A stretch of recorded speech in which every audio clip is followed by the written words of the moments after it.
Shalom bien-aimés frères et sœurs, bonjour, bon week-end à toute la famille chrétienne. Que la grâce de Dieu soit notre partage. Je suis infiniment reconnaissant pour l'œuvre de Jésus-Christ dans nos vies. Que Dieu soit béni pour la série des exhortations sur l'appel de Dieu que nous avons eu toute la semaine. Et aujourd'hui, nous allons terminer cette série par la révélation de la connaissance, toujours dans le thème principal, l'appel de Dieu. Lorsque nous lisons dans 1 Samuel, le chapitre 3, le verset 6 à 7, la Bible déclare « L'Éternel appela de nouveau Samuel, et Samuel se leva, alla vers Élie et dit « Me voici, car tu m'as appelé. » Élie répondit « Je n'ai point appelé.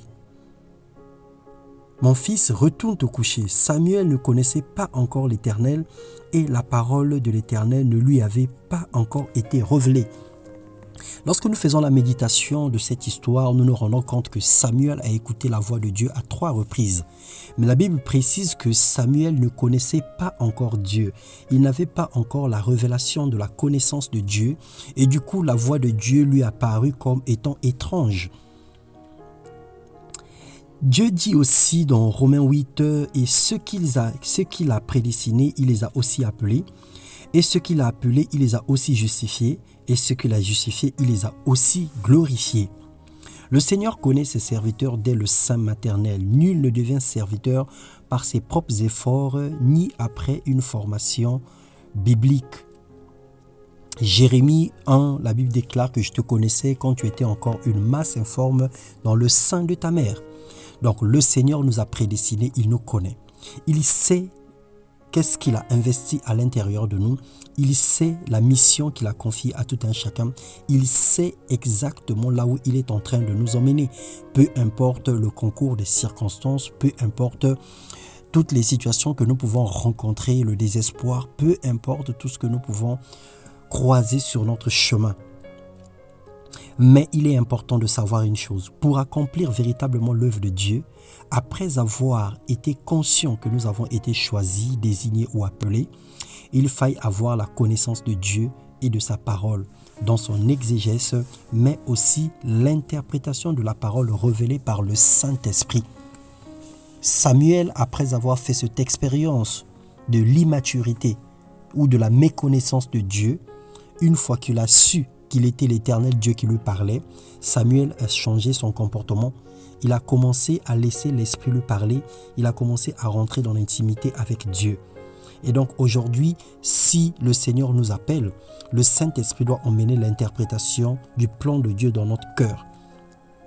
Éphésiens 3.3, la Bible déclare que c'est par la révélation que j'ai eu connaissance du mystère sur lequel je viens d'écrire en peu de mots.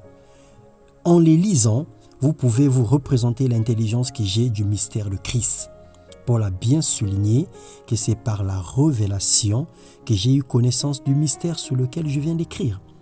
Une formation biblique sans la nouvelle naissance, sans le Saint-Esprit, est une bombe de littérature. Je le qualifie de bombe de littérature. Parce que sans le Saint-Esprit, nous sommes aveugles. C'est une bombe de littérature dans l'âme de l'homme.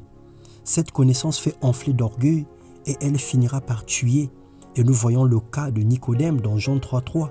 Malgré la connaissance qu'il avait de la parole de Dieu, mais il était incapable d'interpréter les prophéties bibliques.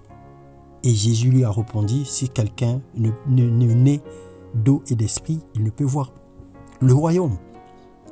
Dieu nous a aussi rendus capables d'être ministres d'une nouvelle alliance, non de la lettre mais de l'esprit, car la lettre tue, l'esprit vivifie, disait Paul dans 2 Corinthiens 3.6. Je ne cesse de rendre grâce à Dieu pour vous, faisant mention de vous dans mes prières, afin que le Dieu de notre Seigneur Jésus-Christ, le Père de gloire, vous donne un esprit de sagesse, un esprit de révélation dans sa connaissance, qu'il illumine les yeux de votre cœur, pour que vous sachiez quelle est l'espérance qui s'attache à son appel. Quelle est la richesse de la gloire et de son héritage qu'il réserve aux saints. Éphésiens 1, le verset 16 à 18. Bien-aimés dans le Seigneur, nous réalisons par ces paroles que nous venons de lire tout à l'heure que nous avons besoin de la révélation, de l'illumination. Nous avons besoin de l'interprétation que donne l'Esprit de la Sainte Écriture. La lettre tue, mais l'esprit vivifie. Si nous lisons la parole de Dieu en tant que lettre, sans pourtant que le Saint-Esprit apporte sa touche dans notre cœur, nous sommes perdus parce que nous allons interpréter les Écritures selon la littérature.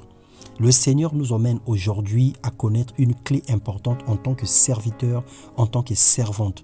C'est de laisser le Saint-Esprit nous donner l'interprétation de chacune des Écritures, de chacune de sa parole révélée au travers de la Bible, qui est une parole inspirée de Dieu.